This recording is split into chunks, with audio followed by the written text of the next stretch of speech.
get started with our first session. So this one is a general session for explicit instruction. And so we felt like this would just be a good opportunity for all of you to just hear about explicit instruction. And if you want to, I'm just going to let you think about it for a second. Think about, give me a thumbs up if you've had some training on explicit instruction, and you've had some opportunity to listen and be part of explicit instruction. So just kind of give me a thumbs up. And it's okay if you don't have a thumbs up, because if you're brand new. Okay, good. Okay, so that kind of helps us know that, as we start this work, explicit instruction, we hear it, and I'll just be honest with you, this is my 26th year, but I can remember when I heard what explicit instruction was, but I didn't really know what it meant. I knew explicit meant, real clear. And then, so I knew it had to be real clear instruction, but I didn't understand it was a procedural thing and a process that I could use every day to be able to deliver instruction. And the reason it's so important is no matter what students we teach, whether it's general ed students, students with disabilities, or our GAP kids, all kids benefit from explicit instruction. When we're very clear and we have a systematic process for delivering instruction, it helps kids. So it's going to help all of our kids. If we think about giving directions, I'll tell you a little story before I get started. I know I only have a short period of time. But when I was a teacher, I was teaching reading in 4th grade. And so I had this grandiose idea that I was going to set up stations in my classroom. So we were going to teach with centers, and so I set them all up. And so I had 24 kids in that class, and I set up, I think maybe 5 or 6 stations, all at one time. And I went around the room and I modeled, and I told the kids what I wanted them to do in every station. So I got all my kids, I had all my teams organized, and I got all my kids to their tables. And I said, okay, let's begin. And so we do our first 15 minutes, because I was going to start with 15-minute cycles, rotating kids around. So I had this process in mind, and so my little timer went off, and all the kids got up, and no one knew where to go next. And so it was like running around in circles, right? All around and around in circles. And so it took me a little while, well, it didn't take me too long to figure out my directions were not very explicit. I did not give them the right guidance, right? I created chaos. I told a bunch of 10-year-olds what to do, and I thought they'd do it. One time I told them, and I thought they'd do it. And they didn't. Can you imagine? A whole room of 10-year-olds, and they didn't follow directions, because it was like 15 minutes since I'd given them. Anyway, that was my first lesson on how important it is to be explicit about what you want them to do and to model. So that was one of my first failures when I had a big grandiose plan. And you'll never guess who visited my classroom that morning. My principal. So she got to see that chaos and a little disorganization. But you know what? The next day we got a little better track. But the reason I tell you that story is we've all been there, and we've all had opportunities for growth. And so when I learned about explicit instruction, I found that was my opportunity for growth. I needed a system. I needed to model and teach kids a system and how I delivered instruction. So it made my teaching better, and it made their learning experience better. So that's what I'm going to talk about this morning with explicit instruction. Dionne, heard Nita Archer speak a couple times, had the pleasure of being in the room with her a couple of times for a long period of time. And one of the things that I kept remembering about what she said was, great instruction is great instruction. Great instruction is great instruction. You guys say it with me. Great instruction is great instruction. And she's really big on explicitly saying words. She's really big on routine. And then the other thing that she said that really hit home with me was the most important thing is learning. Say it with me. Learning, learning. Let's do it again. Learning, learning, learning. So the point of education, the point of having a lesson is learning. And anytime we get away from that, and we get away from the simple routine Dionne's been talking about, and the way we do things,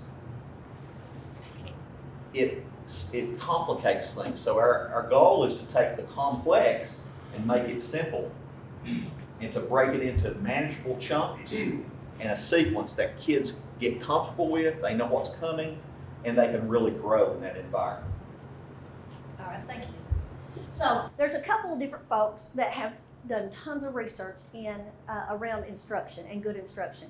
And that one is Dr. Anita Archer, and that's what this training is based on, is this book here and the knowledge we were able to get trained by Dr. Anita Archer around explicit instruction. But in your red book, we also provided you all a copy of Great Instruction, Great Achievement, and that's for students with disabilities. But the important piece of that, it goes back to that same thing, that our instruction is great. And that acronym is just that we are guided by the standards, that we have rigorous instruction with using research-based practices, that we're engaging and it's exciting, that we're continuously assessing, and then we tailor our teaching to what students need. So when you walk away today, those are two of the real solid evidence-based tools that you'll need to think about instruction. And in that book, I shared with you all the students with disabilities, the Great Instruction, Great Achievement. It has a whole chapter on just how do we design instruction for those struggling kids. So we all need that, right? So that's all an important thing. So that's just a resource we wanted to share with you all and let you all know. But really, we get the same message, right? We always get the same message, that good instruction is just good instruction. And that's what Dean Paul was just talking about there with us. So today we're just going to find out what explicit instruction is. We only have an hour. We're going to talk about the elements of that, and then we're going to talk about the structure of an explicit lesson. And we're going to let you all have an opportunity to do that. So, how well you teach, this is just a quote from Dr. Archer. She says, how well you teach is equal to how well they learn.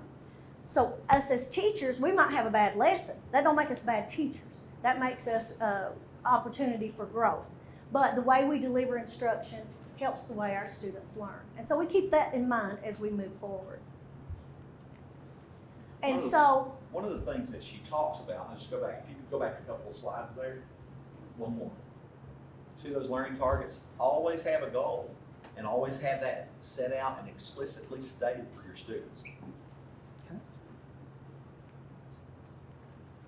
And there are different ways, there are different things that we're teaching at different times. And so based on that, the way we adapt our teaching strategy really goes along with what we're teaching.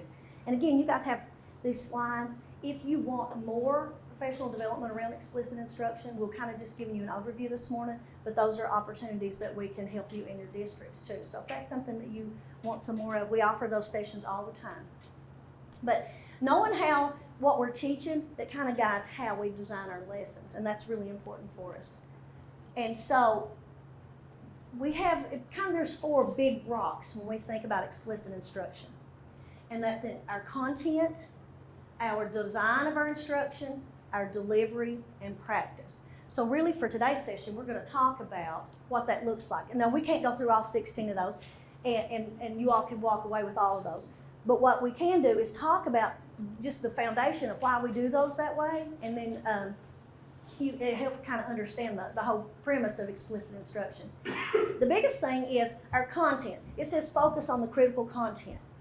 So we all need to know standards, and that's why we have standard sessions all day long today. It's important to know what the Kentucky Academic Standards tell us of what we're required to teach and what kids are supposed to be able to do at that grade level. So we have to know what that means, and then we have to be able to look at those standards and kind of break those down so that we know what we have to teach. And that's really the whole understanding, that whole first column there around content. We have to put things in order that's logical, and then we have to break down what the standards are telling us to do so that students can do that. One of the things that Anita Archer really used when she trained us a few years back was humor. And she has some neat sayings. And one of the things that we can apply to this first column is she always says, teach the stuff and cut the fluff. So what she means by that is we need to be able to look at the content and focus in on the critical aspects, because we have kids coming from every direction, and we have to shoot for the corners of the room. We have to shoot for those students that have difficulties. And we have to keep that in mind when we design, but when we're looking at our critical content, we need to make sure that we're keeping the main thing, and that the students are learning. Remember, we talk about learning. Right? So. Okay, thank you. So we know what we have to teach. So that's our standards, and we know how we have to kind of get in there and dig into those standards and understand them. And then we move to the next part. And that's how we design our lessons. And so that's a critical piece of it. We want those lessons to be engaging. We want them to have a way to connect with kids. So we plan and intentionally design our lessons to be able to have models, right? We want to model. So one of the biggest things about explicit instruction is that you model that. You always model exactly what you want them to do. You do a think out loud. It's okay if you model thinking out loud your process through solving a problem or your process through working through a vocabulary. So we model that. So if kids see that model, then they can see that thinking. They hear it, right? The out loud conversations, we call that metacognition. We hear that we think about what we're thinking. And we have to teach kids to do that. Our kids with disabilities really have a hard time with that. Our struggling kids really have trouble with that. So it's really important that we teach kids that and we model that and they see it over and over. The other thing is, like Dean Paul said just a minute ago, you got to have a clear goal. And it's okay to tell the kids what the goal is. It's not even secret, right? It's okay that we share in our lessons, this is what our goal is today, this is how we're going to assess it, this is what we're having that expectation for your lesson that day. So it's okay to share that with kids, let them become partners in our learning. To do a review, we want to use concise language, but we also want to have examples and non-examples, and we'll try to get to those some today. And then we give them a lot of practice.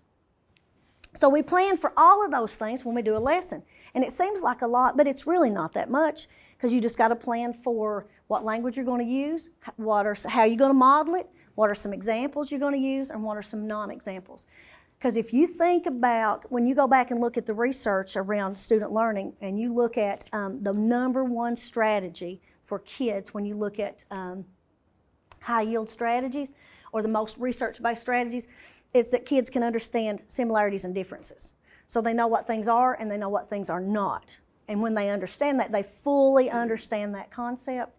And so that's why if you give them an opportunity to understand what things are with examples and what they are not, it really helps them to understand that.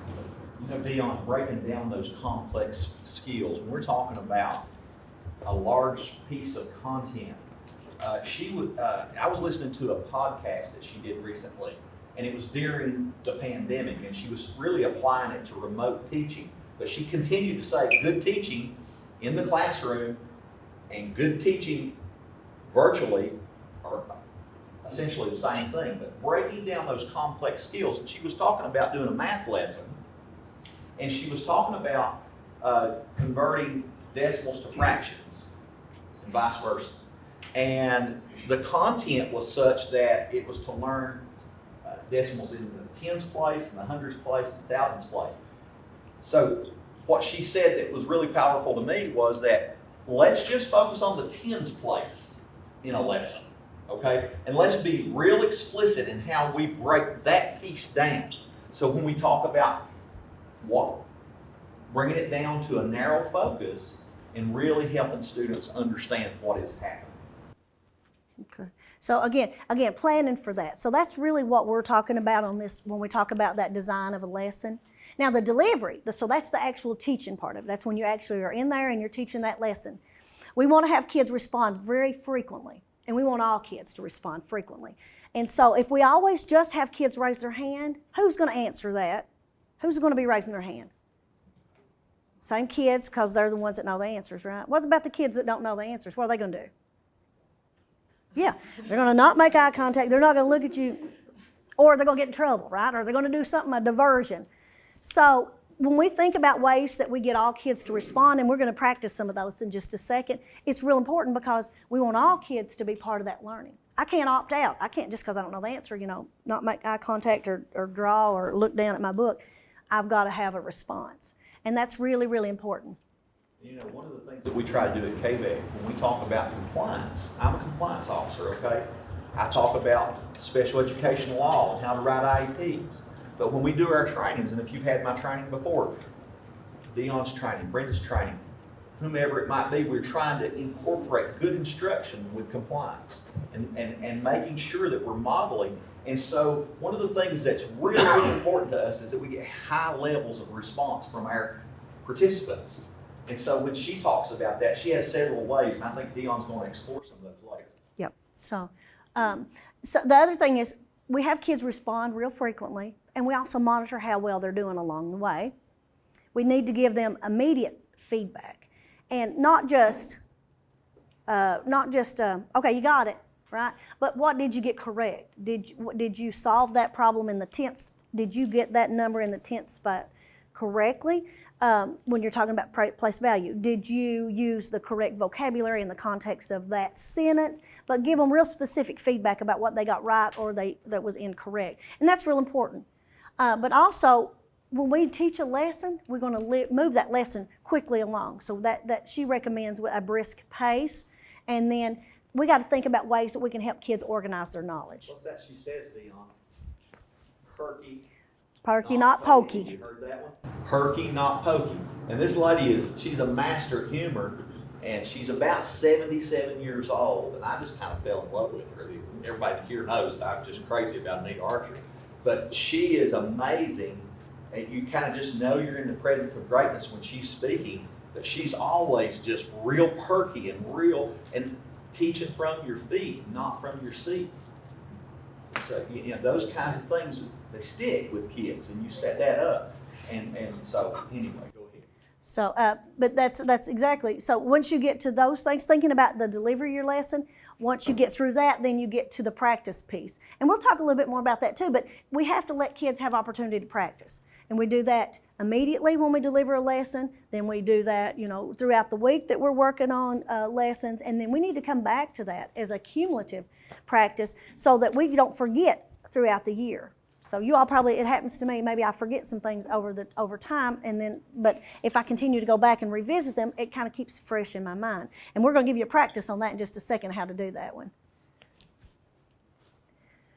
So on this slide right here, this is really the whole structure of an explicit lesson. And I just went ahead and gave you all just a slide with all this information on it. So if you're doing a lesson plan on explicit instruction, then this is kind of the model of how we do that.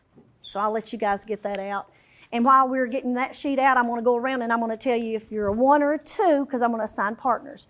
So you'll be a 1, a 2, a 1, a 2, a 1, 1, 2, 1, 2, 1, 2, 1. So you guys can work, you 3, good. Yeah. 1, 2, 1, but you guys can work together. 1, 2, 1, 2, 1. And so you can work together with this group. And then 1, 2, 1, and so you guys over there. So you'll be a 1, 2, and a 1.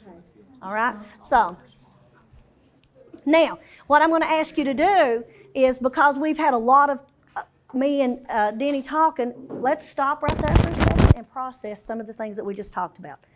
So if you're a 1, you're going to turn to a 2, and you're going to summarize what we just now talked about explicit instruction. What is everything that you just learned about explicit instruction? You got 30 seconds. So once, turn around to your 2s and tell you what you learned about explicit instruction. All right, let's stop. Now, 2s. It's your turn. Did 2s already go? So 2, turn back around and summarize what they just told you. Go, 30 seconds. All right. Now, let me ask you this. Did you learn or hear something that somebody else heard that you didn't hear or think about? Or did y'all have the same response? Yeah? All right. But you see, we took a little break. So that's kind of a model of what you do. When you've given a lot of information and we want to chunk that information, we stop and pause and do an activity like that. Did anybody get to check out and not participate? Did everybody participate? Everybody had to, right? You're a 1 or a 2. You either had to be a listener or a respondent, and then you had to go back and repeat it. So if you have that practice in your room, I'm going to be listening real close because I'm going to have to tell back what my partner just said, right? So then that's where we start talking about how do we get all kids participating and engaging. So that's one of the things that we have. I'm going to ask that as we're getting ready to start this slide, that each one of you get one of these in front of you, one of these yellow sheets and a dry erase marker. All right, has everybody got their materials? Okay, perfect. You're going to need those in just a second. And there will be a quiz in a minute, just to give you all a little front warning. So the first thing let's start talking about is when we open a lesson, we got to come up with something to gain students' attention. So, Mr. May, did you have something you wanted to share right here? I just wondered, did everybody hear what she said? What did she just say? let's repeat it. When we open a lesson, we're gonna do something to what? Gain students' attention. She said that. And one of the things that we found in the research lately, and one of the things that Archer talks a lot about, is not only gaining students' attention, but providing them with an opportunity to have some success early in the lesson. Okay? Very early in the lesson, you want to provide them with an opportunity for success. Success will in turn up your engagement and also impact your achievement. Remember, we said we want to learn, learn, learn, right? Let's say that again. Learn, learn, learn. Okay, but we want our students, we want to grab their attention by providing them with an opportunity for success very early in the lesson. Okay? All right. All right, so that's real important. Next then is when you introduce that skill or that, the skill or a strategy, right? So that's when you get their attention and you introduce that. So let's use a social studies example. Let's say that we're going to talk about the 3 branches of government. Okay, so we're doing a little activity with that, and then let's talk about the skill or the lesson that we're going to learn. We're going to talk about the branches of government. So then I'm going to start then talking about what we're going to do to use that model. And then I'm going to model that. So I'm going to say, let me think, so what are the 3 branches of government? So I know that there's a legislative branch. I know that there's a judicial branch, and there's another branch that I have trouble remembering, executive. So there are 3 branches of government. So there is a legislative, a judicial, and an executive. So those are all 3. So again, what was that? What are those 3 types of branches of government? What's the first one?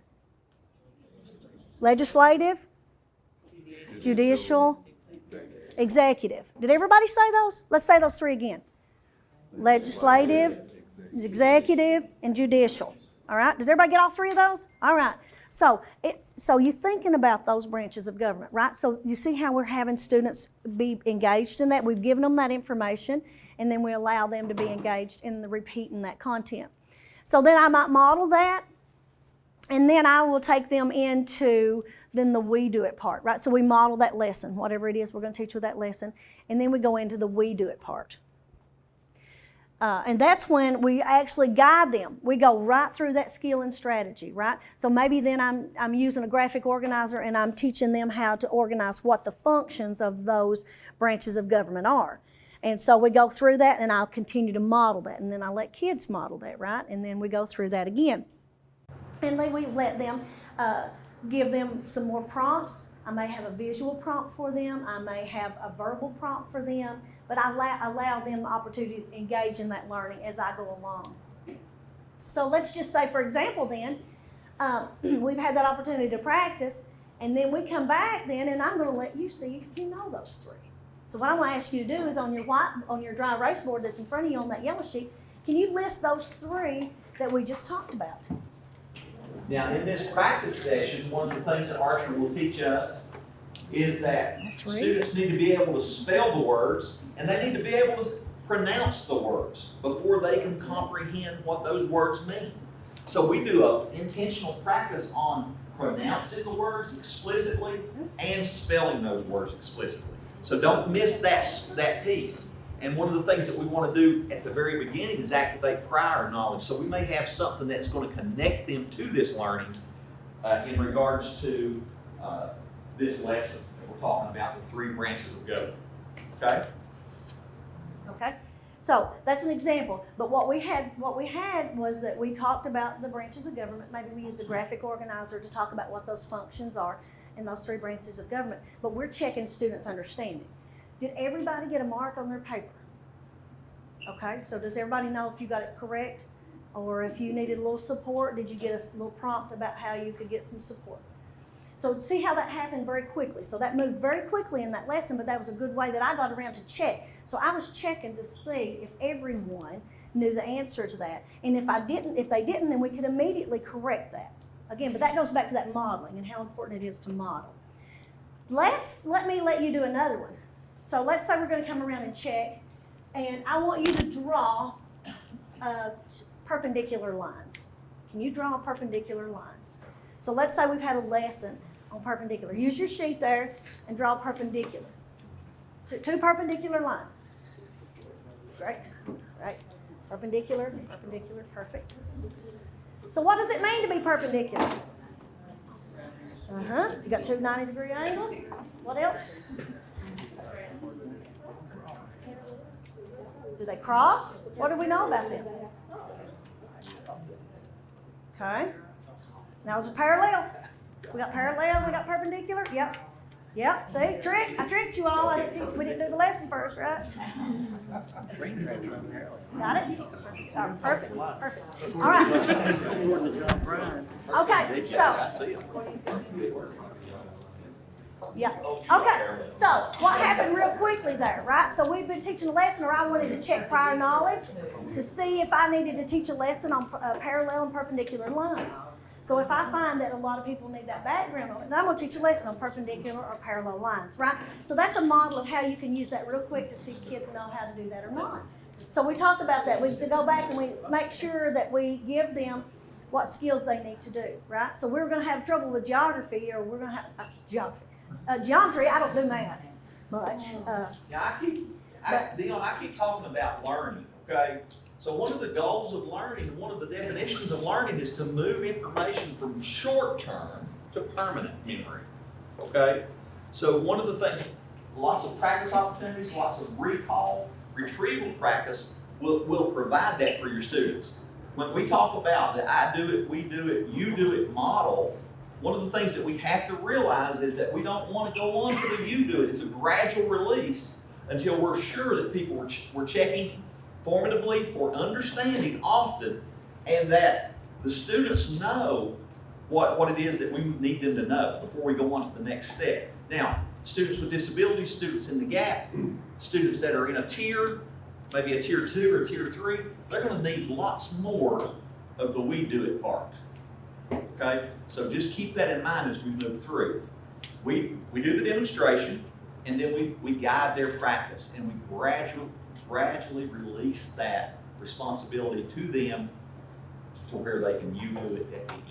Okay, formative assessment much more important than summative assessment in this model. So for our learning, what's perpendicular? Do they cross? Do they intersect? Or are they parallel? What is the difference? Perpendicular and parallel. Perpendicular intersects. Right. Perpendicular intersects. Can it intersect down here? Can it intersect up here? Okay. In parallel lines. They don't ever intersect. Right? So I would have a real quick lesson on those things before I moved on if anybody, if kids in the class needed some extra support on that.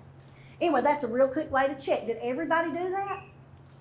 Yeah, everybody. So nobody got to opt out. I got to see, Mr. Mayor, I was able to see if you had it or you didn't have it, right?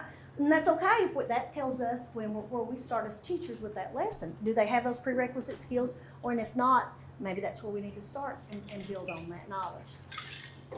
So then what's the we do it part? Just like Mr. May said, you may model and then you do some we do it, and you find out that you're going to have to go back and model again because they didn't get it.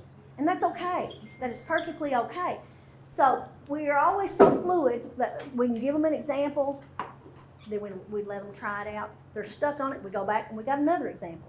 That's why in our lesson design, it's real important that we have a lot of examples and non-examples, because we may have to go back and reteach that again. So it's okay to be a I do it, we do it, and then even if you get to the you do it, you may have to come back and we do it again, and we do it again, and we do it again, right? Because it's not going to do us any good to move any further on until we all can give that. So, and in those elements of practice, when we get to that part where we're just doing that practice, there's spaced practice. So we would work on those tens places for a while, and then we might move on to the hundreds place.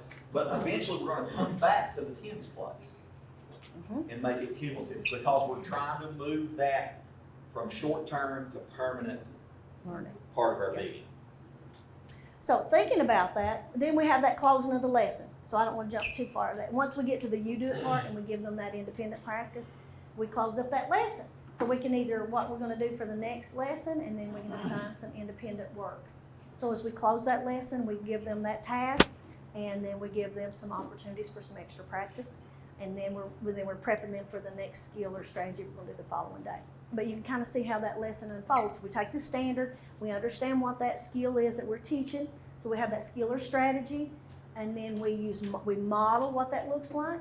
We give kids lots of examples and let them practice. We check their understanding, and then we close up that lesson with some additional practice or maybe an assessment of some sort, and then we're ready for the next day's lesson. So that's really how it all falls together in the way we do a lesson and lesson design. Because at the end, you're going to know the kids get it, and if it's at the end of the class that day and they didn't get it, then you know what you do next day, right? You come back in, you do a quick bell ringer activity, you reteach that. You may have to just pull a little small group of reteaching while everybody else is doing their bell ringer, but that informs us as teachers what we're doing next, right? So that's really what we talk about. That's that whole cycle of just good teaching and learning in the classroom, and that's how that happens. So we can have kids respond. There's all different ways we can have kids respond. Like we just now had kids respond, like you guys just responded with partners, right? You just turn and talk. Then we had those written responses. Did you record your responses on those sheets in front of you so we were able to check them? And then you got those action responses. So let's do parallel. What do parallel lines look like? What did I show you? Right? Right. So we got parallel lines. Show me an example of perpendicular lines. Right? Okay. So we can have kids respond that way. I could see if everybody got it or they didn't get it. See how quick that was? That's a real quick assessment. Again, we had planned for that. We intended for those opportunities, and we let kids engage. Not anybody, if I look around and you're not giving me your signs, I'm going to come over there, right? And I'm going to give you some prompt. I may have to give you a model. I may have to give you an example. I may say, all right, partners, let's turn around. Partners 1 and 2, let's talk about it. Let's talk about why, right? And so I've strategically got kids sitting with other kids that can help model those things. So those are real rapid, quick things I can do in my classroom to improve learning and teaching real quickly and get all kids involved. That way no kid opts out. You know, Dionne, if you're talking about John O'Connor and his book, Great Instruction, Great Achievement, that was put out by the Cedar Foundation and the CEC, you're going to find tons of response. It's huge, okay? If you're talking about Ann Benninghoff's brand new book on special design instruction for students with disabilities, tons of response. If you're talking about Anita Archer, you're talking about tons of response. Good instruction, you're getting response and engagement from students. All students. All students. All students, absolutely. So the next thing that we do is we give kids opportunity to practice, right? So the practice piece is one of the most important things. Unless you're practicing what? What do you think the answer with the rest of that would be? It's not good if you're practicing the wrong strategy or skill, right? If I'm trying to regroup and I'm not doing it correctly, if I continue to practice it, I'm going to be incorrect. So it's real important that we give them that practice, but we give them that feedback immediately. We are able to catch those, any errors that they're making real early on and correct those. So that's why it's always so important that we have lots and lots of turns to practice. Any kid that struggles or having difficulty with a concept could need more practice. You know what happens to those kids? They generally get the least amount of practice, right? Because they're so far behind, and then we're ready to move on, and they're still struggling. You know, I can't go on to hundreds place or thousands place if I don't know ones and tens place, right? But it's happening so quickly, I've not had the opportunity to practice that and get it right. So I'm going to continue to miss it. So that's when we start working on that.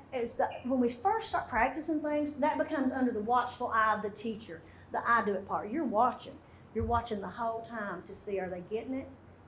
Or are they ready to move to that next part? And then you release a little bit of the responsibility from the teacher and you give that responsibility to the student. That's when we get to that we do it part. We do it together and we do lots of practice turns with that. And you'll find sometimes you might do a lesson and you've done tons of examples. And then you get to the opportunity when they do it on their own and they don't have any idea what they're doing, right? So that means we go back and we do more examples of that. And then once we know that kids are proficient and they can do that on their own, then we release that. That becomes the you do it. So those are the coined terms in explicit instruction, the I do it, we do it, you do it model. And many, I don't know what your districts will require, but many districts use that kind of format for lesson plans. But if not, we still want to remember, whatever lesson plan format we have, we want to remember to include models, lots of examples and non-examples, and then lots of opportunity for kids to practice. And so this is just another sheet here on about how we have kids practice. And then we know that having kids retrieve practice, do that retrieval practice, that remembers we recall it. Like you have to call it out like we did just a minute ago with executive, judicial, and legislative branches. That helps us strengthen our memory, and that's what Mr. May was talking about. It helps us remember, and it strengthens our memory. So our struggling learners need this practice more than anything. And the more you have to think about it, the better it's going to stick. We're getting ready to have a quiz. And then it helps you if I come in here and say, okay, let's open the lesson up. Remember yesterday we talked about executive, judicial, and legislative branches. Did you do any thinking? You didn't have to think because I told you what to think. But if I come in here and say, what are the 3 branches of government? You've got to think about those, right? You see the difference in how you retrieve that? You got to go back in there and think, oh, what'd she say? I got to remember those, right? And you got to pull that back out from memory. That's what strengthens that memory for kids. And then we say that we got to have practice over time. So, that week we maybe are practicing with recalling that information. It's okay to do those activities as a bell ringer. Make them pull them back out. If you're having trouble with remembering things or kids having trouble with remembering, I think that with formulas or concepts that are real hard for them, we got to go back and have them do it over and over and over. And then we don't just stop at the end of that unit. We got to come back all throughout the year. We got to come back. Maybe we have a station that's set up for some retrieval practice. We call that cumulative practice. But let's say I finished a unit of study. I want to come back and let kids practice again because I don't want to just stop after I finish that that one unit. I got to go back because when you get to the end of the year, you're going to forget what you've learned, right? I forgot what I taught by the end of the year. They surely probably forgot some of the strategies or skills that I taught early on. So that's why it's important to do it that way. Now, it's your turn. I'm going to let you all practice. This is going to be hard. Do you remember the 4 elements of explicit instruction? You can use your yellow sheet. Write those down. Write down your whiteboard. Your yellow board, not whiteboard. Your yellow board. That's my makeshift whiteboard, right? Remember the 4 elements of explicit instruction? One of them is about your content, right? I'll give you the first one, the content. You remember that one? We got to know what the standards are. This is a hard one, right? You know he's going to have a quiz. You know what? It'll be all right if you don't get them all right. Yes, it is. You got it. She's got it. You might have to ask your partner to help you. 1s and 2s, you guys can ask each other. All right. So 1s, check. 1s, tell your answers to 2. Tell your 2 partner. 1s, turn to 2 and tell them what your answers are for your 4. All right. Now, if you're stuck, ask your partner. Did you forget one? Ask your partner. It's okay to work collaboratively. Right? All right, so let's check how we did. All right, 2s, do you have to add anything or do you need to help them? Can I borrow your sheet for 1 second? All right, so let's go back. Let's see if we got the right answers. Right? So the 4 elements of explicit instruction are content, design, delivery, and practice. All right, turn your paper over. Now let's just say them. What are they? Content, design, delivery, and practice. So there you go. Did that hurt your brain to think about all those? Right? So that's what we want kids to do. Who done all the thinking in this room? You guys did the thinking, right? I didn't have to think about it. I had to just listen and see if you got it right. I didn't have to do the thinking on that. You guys. And so by having kids write it down or answer it that way, I can check to make sure nobody can get out of answering that, right? Because I'm going to see. All right, we got one more we're going to do. What are the 3 parts of the explicit instruction? I said that we kind of coined those 3 models, or the 3 ways that we do that. Y'all know what I'm talking about? All right, so write those down.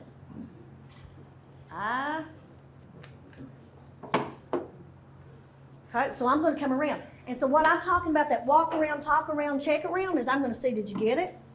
Did you get it? Yep, you got it, you got it, you got it, you got it. Yep, you got it, you got it. Perfect, perfect. So let's say, what are they? What are the 3 parts of an explicit lesson plan? I do it, we do it, you do it. When you get high levels of response, think about how easy it is to take data. Every student gets core instruction. Some students get tier 2. Some get tier 3. Some get specially designed instruction. On all of those models, we're supposed to be checking for understanding and taking data and turning that into progress monitoring. So ample opportunity for you to take data with all of these responses. Formative assessment. If you've just taught that lesson and you're in a classroom and you do a formative assessment, you know how many people got it right then, right? That's your formative assessment. That's how, when we say we embed formative assessment in our instruction, that's what it looks like. It's not a complex system but it can be done that way right there. It can be done with a bell ringer. It's just the way we put that in there because we're checking kids learning the whole time. We're always checking to see how well they've done. We're gonna play a little game next. So if you're a 1, I need you to turn your back away from the screen. You can't peek up here. So if you're a 1, you can't look. Don't be peeking because I can't remember what number you are. We're working on the honor system. So if y'all are 1, okay, so 1s, you can't look at the screen. No peeking. Okay, so 2s, this is your task. I'm going to put some words, some vocabulary on the screen. You have to work, it's like the $10,000 pyramid game. You have to explain that vocabulary words to them and let them guess that, but you can't use the word. You ready? You can't use the word. And you're going to have 1 minute. When your time's up, we're going to switch and we're going to do this, and the 2s are going to get to do this. You ready? No peeking. Go. Start explaining it. All right, so let's stop. You had I got about 6 seconds, so let's go ahead and let the timer run out. Okay, so did anybody get all of them? All right. Okay, so tell me. I gotta stop. See, yeah, somebody tell me how to stop this. Okay, so what did you have to know? What were the things you had to know in order to be able to either give the responses or answer? What did you have to know? You had to know the words? Yeah, you had to know some information about it, right? If you don't know anything about weather, how are you going to describe it? How am I going to know if kids understand that? They're going to use the right language, right? So I'm walking around and I'm listening. I hear you say temperature. I hear you see these real critical pieces of the vocabulary.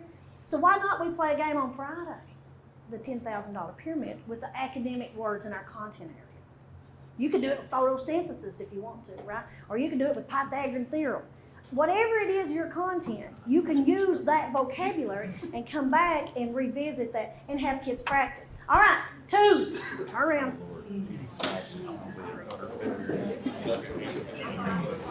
No peeking, no peeking. Y'all ready? Tell me when you're ready. Give me a thumbs up if you're ready. You hiding your eyes? No peeking. All right, ready? Here's the vocabulary for 2s. Go. Okay, time. All right, so tell me, how hard was that?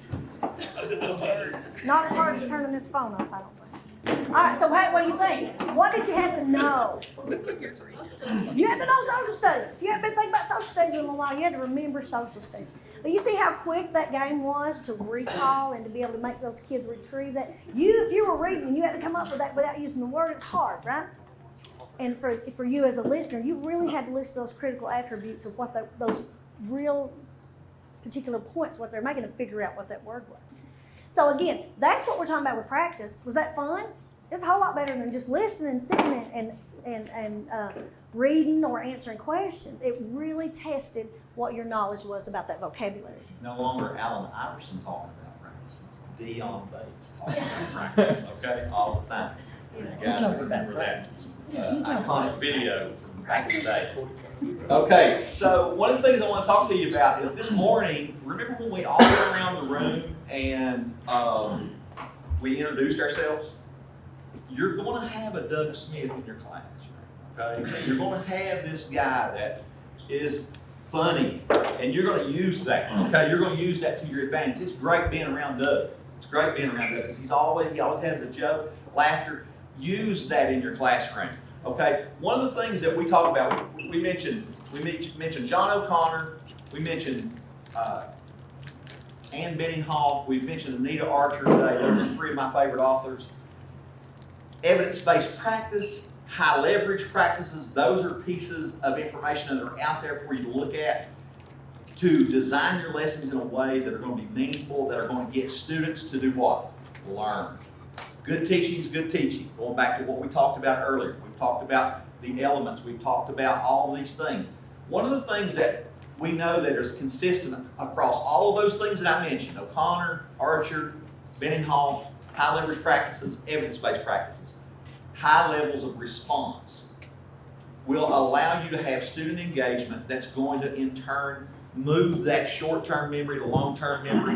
And it's going, the other thing it's going to do for you is it's going to cut down on the number of problems you have in your classroom.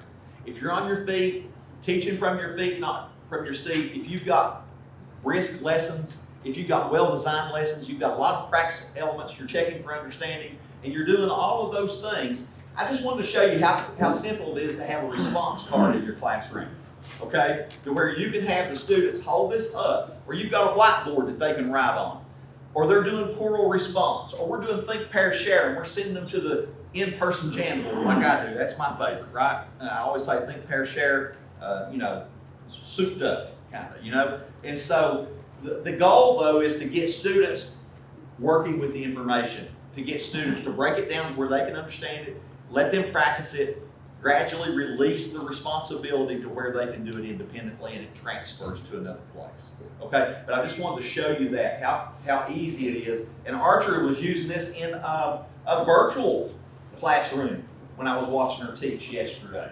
Okay, so she was using just this real simple thing, and you could hold that up and you could see, all right, you could put a mark on I agree with this opinion, or I got the problem correct, or I got the problem wrong, or A, B, C, D is the answer, or yes or no is the answer. You see what I'm saying? So very, very simple ways to get engagement and response up. I know it's time for us to end for this session. Two things I wanted to talk about. Whether we're talking about collaborating, working collaboratively together for regular ed teachers or special ed teachers, the big thing is that we understand what our role is, that we have kids that have IEPs in all of our classrooms. We are providing accommodations and modifications for them. We want them to be able to understand what they need to be doing based on what the IEP says, and that we have those conversations collaboratively. Those are just real important things to remember. And that if we have kids that have IEP, they have goals around their academic or behavior performance. They have specially designed instruction, which means what do we do special for them? Is it use graphic organizers? But what we just talked about today can meet the needs of all of our learners. The same thing about accommodation and modifications. We have kids that need some extra supports. They might need readers, scribes, people to help them. And then we've got to check how kids are doing along the way. But I just wanted to kind of bridge that together. But we all have a role with kids and improving teaching and learning every day. How well we teach equals how well they learn, no matter if they're a regular ed student, a GAP student, or a special ed student.